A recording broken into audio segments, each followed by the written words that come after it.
नमस्कार. श्री स्वामी समर्थ. तुळशी ही भगवान विष्णूंना अत्यंत प्रिय आहे आणि जो भक्त कार्तिक महिन्यात श्रद्धेने आणि भक्तीने तुळशीजवळ दिवा लावतो त्याचे आध्यात्मिक वातावरण शुद्ध होते आणि त्याला घरातील देवतांचा आशीर्वादही प्राप्त होतो आणि दिव्याचा प्रकाश अज्ञानाचा अंधार दूर करून ज्ञानाचा दिवा प्रज्वलित करतो. जी स्त्री संपूर्ण कार्तिक महिन्यात संध्याकाळी तुळशीजवळ दिवा लावते ती भाग्यवान बनते आणि तिच्या मागील जन्माची सर्व पापे नष्ट होऊन तिला सुख संपत्ती प्राप्त होते. दररोज तुळशीजवळ दिवा लावताना या मंत्राचा जप करावा. ओम तुलसीद्वयेच विघ्नेहे विष्णुप्रियाच धीमहि तन्नो वृंदा प्रचोदयात. भगवान श्रीकृष्ण म्हणाले, हे देवी, हजारो घड्यांनी अंघोळ करूनही जितके समाधान मिळत नाही तितके समाधान तुळशीच्या एका पानाने मिळते. जे मृत्यूसमयी तुळशीच्या पानाचे पाणी तोंडात घेतले जाते तेव्हा तो सर्व पापांपासून मुक्त होतो आणि श्रीकृष्णांच्या चरणी लीन होतो. जो भक्त जेव्हा तुळशीजवळ दिवा लावतो तेव्हा त्या प्रकाशात असलेली नकारात्मक शक्ती नष्ट होते.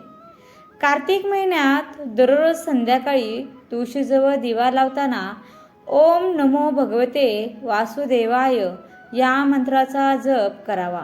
या मंत्राने घरातील नकारात्मकता दूर होते आणि भगवान विष्णूंचा आशीर्वादही प्राप्त होतो. तुपाचा दिवा अधिक पवित्र मानला जातो, पण जर तूप शक्य नसेल तर तिळाच्या तेलाचा दिवाही लावता येतो. तिळाच्या तेलाचा दिवा नकारात्मक ऊर्जा नष्ट करण्यास मदत करतो. असेही म्हटले जाते की जो भक्त संपूर्ण कार्तिक महिन्यात तुळशीच्या झाडाजवळ दिवा लावतो त्याला 7 जन्म पुण्य प्राप्त होते आणि त्याला कधीही गरिबीचा सामना करावा लागत नाही. त्याच्या कुटुंबात सदैव सुख, शांती आणि समृद्धी नांदत असते. तर कार्तिक महिन्यात तुळशीजवळ दिवा लावल्याने पितृदोष, गृहदोष, कालसर्पदोष यासारखे अडथळे सुद्धा दूर होतात असा उल्लेख धार्मिक ग्रंथांमध्ये सुद्धा आहे. या उपायाने घरातील नकारात्मक ऊर्जा नष्ट होते आणि सकारात्मक ऊर्जेचा संचार होतो. कार्तिक महिन्यात तुळशीजवळ दिवा लावल्याने आत्मा शुद्ध होतो आणि अनेक जन्मांची पापे नष्ट होतात. यामुळे आत्म्याला शांती मिळते आणि व्यक्तीला मोक्षही प्राप्त होतो. असेही म्हटले जाते की जर एखाद्या व्यक्तीने आयुष्याच्या शेवटच्या क्षणी कार्तिक महिन्यात तुळशीजवळ दिवा लावून भगवान श्रीहरी विष्णूंचे स्मरण केले तर त्याला मृत्यूनंतर यमदूतांचे भय राहत नाही आणि त्याला परमेश्वराचे निवासस्थान प्राप्त होते. तर कार्तिक महिन्यामध्ये तुळशीजवळ दिवा लावल्याने देवी लक्ष्मीची कृपा प्राप्त होते, ज्यामुळे व्यक्तीच्या जीवनात कधीही आर्थिक संकट येत नाही आणि सदैव समृद्धी राहते. अशा प्रकारे भगवान श्रीकृष्णांनी कार्तिक महिन्यात तुळशीच्या रोपाजवळ दिवा लावण्याचे महत्त्व सांगितलेले आहे. तर आता आपण जाणून घेऊया तुळशीजवळ संध्याकाळची पूजा कशी करावी. तर तुळशीपाशी दिवा लावण्यापूर्वी अक्षदा आसन म्हणजेच अर्थात दिव्याखाली अक्षदा ठेवाव्या आणि त्यावरती आपल्या इच्छेनुसार तेल किंवा तुपाचा दिवा लावावा. देवी लक्ष्मी अक्षदांचे आसन ग्रहण करते असेही मानलेलं आहे आणि म्हणून अक्षदा ठेवल्याने देवी विराजमान होते. अक्षदा हे शुद्धतेचं प्रतीक आहे आणि म्हणून अक्षदा वापरल्याने दारिद्र्य दूर होते आणि देवी लक्ष्मीही प्रसन्न होतात. अक्षदाविना कोणतीही पूजा अपुरी मानली गेली आहे, म्हणून दिव्याखाली अक्षदा नसल्याने आराधना पूर्ण होत नसते असे शास्त्र आहे. अशा प्रकारे तुळशीजवळ दिवा लावावा. शक्य असल्यास दिव्यामध्ये थोडीशी हळद टाकावी. या उपायाने आर्थिक संकटातून सुटका मिळेल. तसेच शास्त्रानुसार पिठाचा दिवा सर्वात शुभ आणि पवित्र मानला जातो. तुळशीच्या खाली पिठाचा दिवा लावल्याने देवी लक्ष्मीसह अन्नपूर्णाचाही आशीर्वाद प्राप्त होतो. दुसऱ्या दिवशी हा दिवा आपण गायीला खाऊ घाला. या उपायाने शुभ परिणामासोबत आर्थिक स्थितीही तुमची मजबूत होईल. तुळशीला दिवा लावताना महत्त्वाचं म्हणजे आपले मन शुद्ध असावे आणि आपण प्रार्थनेतून जे काही मागतो ते आपल्या मनापासून मागावे. तुळशीजवळ दिवा लावताना काही गोष्टी लक्षात ठेवा. दिवा लावण्यापूर्वी आपले हात स्वच्छ धुवावेत आणि स्वच्छ कपडेही घालावेत. दिवा लावताना शुद्ध तूप किंवा गाईचे तूप वापरा. दिवा लावताना आपले मन एकाग्र करावे आणि प्रार्थना करावी. दिवा लावल्यानंतर त्याच्या ज्योतीकडे काही वेळ पाहावे. दिवा स्वतःहून बुजून जाईपर्यंत तो तसाच राहून द्यावा. भगवान विष्णूंची पूजा आपण का करावी? तर भगवान विष्णू ही हिंदू धर्मातील सर्वोच्च देवतांपैकी एक आहेत. त्यांची पूजा केल्याने अनेक फायदे होतात. दिलेल्या माहितीच्या आधारे भगवान विष्णूंची पूजा करण्याची काही महत्त्वपूर्ण कारणे मी तुम्हाला पुढीलप्रमाणे सांगणार आहे. तर पहिलं कारण आहे माता लक्ष्मीला स्थिर करण्यासाठी. माता लक्ष्मी ही धनधान्यांची देवी आहे. ती चंचल स्वभावाची असते आणि भगवान विष्णूंची सेवा केल्याने माता लक्ष्मी स्थिर होते आणि कुटुंबात सुख समृद्धी येते. दुसरं कारण आहे आयुष्यमान आणि आरोग्य प्राप्ती करण्यासाठी. भगवान विष्णूंच्या आशीर्वादाने दीर्घायुष्य आणि आपल्याला उत्तम आरोग्य प्राप्त होते. सर्व मनोकामना पूर्ण करण्यासाठी भगवान विष्णू भक्तवत्सल आहेत आणि ते आपल्या भक्तांच्या सर्व मनोकामना पूर्ण करतात. तिसरं कारण आहे मोक्ष प्राप्त करण्यासाठी. भगवान विष्णूंची भक्ती करून आपल्याला मोक्ष प्राप्त करता येतो.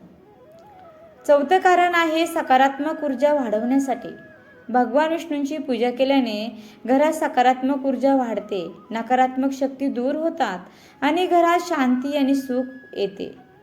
पाचवं कारण आहे, आता आपण पुढील कारण पाहूयात, तुळशीच्या पूजेसाठीचे नियम.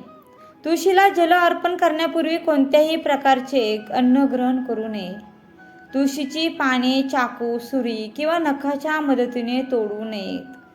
कोणत्याही आवश्यक कारणाशिवाय तुळशीची पाने तोडू नयेत. असे करणे दुर्भाग्यपूर्ण मानले जाते. तसेच सकाळी स्नानादी कार्य आटोपल्यावर देवपूजा करून तुळशीला पाने अर्पण करा आणि तुळशीला अक्षदा, चंदन, हळद, कुंकू, फुले अर्पण करा. तुळशी लक्ष्मीचे रूप मानले जाते आणि त्यामुळे 7, 11, 21 किंवा 111 आपल्या इच्छेनुसार आपण तुळशीला प्रदक्षिणा कराव्यात. तुळशी पूजनाच्या दिवशी तुळशीचं रूप घरी आणणं शुभ असते. भगवान विष्णूंना तुळस अत्यंत प्रिय आहे आणि त्यामुळे भगवान विष्णूला तुळशीची मंजिरीही अर्पण केली जाते. तुळशीच्या रोपाजवळ मंत्र, स्तोत्र वगैरे पठण केल्याने अनंतपटीने अधिक फळ मिळते. भूत, पिशाच, ब्रह्मराक्षस, दानव इत्यादी सर्व या पूजनाने आपल्यापासून लांब राहतात असे सांगितलेले आहे. तुळशीची पूजा केल्याने वाईट विचार नष्ट होतात. रात्री किंवा रविवारी तुळशीची पाने तोडू नका. एकादशीलाही तुळशीच्या रोपाला स्पर्श करू नये, पाणी अर्पण करू नये किंवा त्याची पानेही तोडू नयेत. आता आपण तुळशीचे प्रकार कोणते आहेत ते जाणून घेऊयात. तर राम तुळस आणि कृष्ण तुळस हे तुळशीचे 2 प्रकार आहेत. तुळशीचे प्रकार, पण घरात कोणत्या तुळशीचं रोप लावणं शुभ आहे याबाबत लोकांमध्ये संभ्रम आहे. यासाठी या दोघांमधील फरक जाणून घेणे तितकेच महत्त्वाचे आहे. तर पहिले आहे राम तुळस. राम तुळशीच्या पानांचा रंग हिरवा असून त्याची पाने गोड असतात. राम तुळस भगवान श्रीरामांना अत्यंत प्रिय आहे. घरामध्ये रामतुळशीचं रोप लावल्याने घरात सुख, शांती आणि ऐश्वर्य नांदते. घरात असणेही खूप शुभ आहे. दुसरी तुळस आहे कृष्ण तुळस. कृष्ण तुळस घरी लावणे खूप शुभ आहे. तसेच आयुर्वेदामध्ये या तुळशीला खूप महत्त्व आहे. कृष्ण तुळशीचा उपयोग अनेक औषधांमध्येही केला जातो. कृष्ण तुळशीची पाने काळ्या किंवा जांभळ्या रंगाची असतात. ही भगवान श्रीकृष्णांशी संबंधित तुळस आहे. तर आता आपल्याला कोणत्या दिवशी तुळशीला पाणी घालू नये ते जाणून घेऊया. असे मानले जाते की एकादशीला तुळशीला विवाह विष्णूंचे रूप असलेल्या शालिग्रामशी झाला होता. धार्मिक मान्यतेनुसार देवउठी एकादशीला दोघांनी रीतिरिवाजानुसार लग्न केल्याची पुराणात माहिती आहे. एकादशीला तुळस उपवास ठेवते असाही समज आहे आणि या दिवशी तुळशीला जल अर्पण करून त्यांचे व्रत मोडले जाते. त्यामुळे तुळस सुकायला लागते. त्याच्यामुळे या दिवशी तुळशीला पाणी घालू नये. तसेच एकादशीच्या दिवशी तुळशीच्या झाडावर कधीही पाणी टाकू नये, कारण असेही म्हटले जाते की एकादशीच्या दिवशी तुळशी माता भगवान विष्णूसाठी निर्जल उपवास करते आणि म्हणून एकादशीच्या दिवशी कधीही तुळशीला पाणी घालू नये. असे केल्याने तुळशी माता कोपते आणि नकारात्मक ऊर्जा तुमच्या घरात प्रवेश करते. याशिवाय आपण मंगळवारी तुळशीला जल अर्पण केल्यानेही भगवान शंकर क्रोधित होऊ शकतात असं म्हटलं जातं. तो कोणत्या दिवशी आपल्या तुळशीला पाणी घालायचं नाहीये, तर एकादशी आणि रविवारी कधीही तुळशीत पाणी घालू नये. तसेच चंद्रग्रहण आणि सूर्यग्रहण या ग्रहण काळातही तुळशीला पाणी घालू नये. आता या दिवशी तुळशीचे रोप लावावे. कधी लावावे, तर धार्मिक मान्यतेनुसार घरामध्ये तुळशीचे रोप लावण्यासाठी गुरुवार आणि शुक्रवार हे दिवस उत्तम मानले जातात. या दिवशी तुळशीची पूजा केल्याने व्यक्तीला शुभ फळ मिळते आणि देवीही लक्ष्मी प्रसन्न होतात.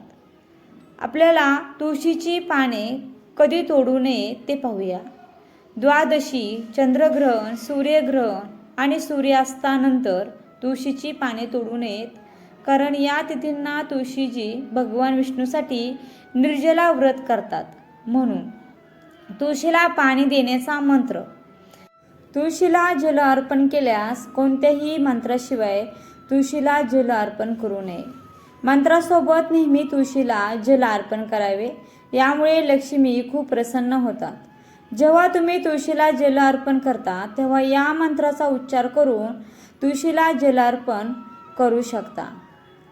महाप्रसाद जननी सर्व सौभाग्यवर्धिनी आधी व्याधी हरा नित्य तुलसीत्व नमस्तुते.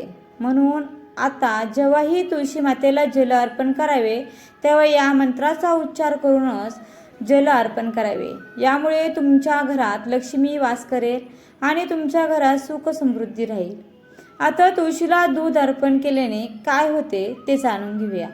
तुळशीच्या रोपाला दूध अर्पण केल्यास विष्णूंचा विशेष आशीर्वाद मिळतो असे म्हणतात. तुळशीच्या रोपाला थोडेसे कच्चे दूध पाण्यात मिसळून टाकल्यास महालक्ष्मी आणि भगवान विष्णू हे दोघेही प्रसन्न होतात आणि त्यांचा आशीर्वादही तुम्हाला मिळतो आणि तुमच्या घरात सदैव समृद्धी नांदते. तसे तुम्ही एकादशी आणि रविवार सोडून कधीही तुळशीला थोडेसे कच्चे दूध पाण्यात मिसळून टाकल्यास महालक्ष्मी आणि भगवान विष्णू हे दोघेही प्रसन्न होतात. मात्र तुळशीला कच्चे दूध गुरुवारीच अर्पण करावे, कारण हा दिवस भगवान विष्णूला समर्पित आहे आणि या दिवशी तुळशीमध्ये दूध टाकल्याने लक्ष्मीजी खूप प्रसन्न होतात आणि तुमच्या घरात सकारात्मक ऊर्जा राहते. तसेच तुमच्या कुंडलीत गुरुची स्थितीसुद्धा मजबूत होते. आता तुळशीचे काही औषधी उपयोग आहेत तेही जाणून घेऊया. या वनस्पतीमध्ये कीटक आणि डास दूर ठेवण्याचे गुण आहेत. तुळशीचे 2 प्रकार आहेत हे आपण सुरुवातीला पाहिलं. एक काळी तुळस आणि एक हिरवी तुळस, म्हणजेच एक राम तुळस आणि दुसरी कृष्ण तुळस. आयुर्वेदामध्ये काळ्या तुळशीला अत्यंत महत्त्वाचे स्थान आहे. औषधी गुणधर्मामध्ये बाबतीत काळी तुळस अत्यंत उपयुक्त आहे, म्हणजे कृष्ण तुळस. लहान मुलांच्या खोकल्यावर किंवा टॉनिक म्हणून पानांच्या रसांचा उपयोग यामध्ये केला जातो. तसेच पचनामध्ये काळ्या तुळशीचा रसांचा पाचक म्हणून सुद्धा उपयोग होतो. नायटा झाल्यावरती तुळशीच्या पानांचा रस करून त्या जागी लावावा. नायटा जातो किंवा स्किन प्रॉब्लेमही जातात. तसेच कानाच्या दुखण्यावर उपयोग म्हणून तुळशीच्या पानांचा रस उपयुक्त ठरतो. तुळशीच्या पानांचा रस कॉटनच्या कपड्यामध्ये गाळून 2-3 थेंब कानात टाकल्यास कान दुखायचा थांबतो. तसेच तुळस उष्णतेच्या त्रासापासूनही आराम देते. तुळशीची बी म्हणजे सब्जे पाण्यात 2 ते 6 तास भिजवावे. भिजलेल्या बिया दूध किंवा साखरेसोबत खाल्ल्यास उष्णता कमी होते. सकाळी काही खाण्याअगोदर हा प्रयोग करावा. तसेच मधमाशीचा दंश झाल्यास तुळशीतील जी माती आहे ती वापरल्यास आराम पडतो. त्या ठिकाणी मातीचा लेप लावावा. किडा मुंगी अगर डास चावल्यास तुळशीची 4-5 पाने चोळून तर हातावर चोळून तंबाखूसारखी चोळावी आणि हा निघालेला रस दंशाच्या जागी लावतात. याने सुद्धा आग लगेच थांबते. सर्दी खोकला कफ ताप यावर सुद्धा तुळशीचा काढा उत्तम आहे. तसेच तुळस मोठ्या प्रमाणात प्राणवायू सोडते, त्यामुळे सकाळी व संध्याकाळी तुळशीला प्रदक्षिणा घालण्याने आरोग्य उत्तम राहते. तुळस ही जवळजवळ सर्वच आजारांवरती गुणकारी आहे. धन्यवाद. श्री स्वामी समर्थ. माहिती कशी वाटली? माहिती आवडली असल्यास व्हिडिओला लाईक, शेअर आणि सबस्क्राईब करायला विसरू नका.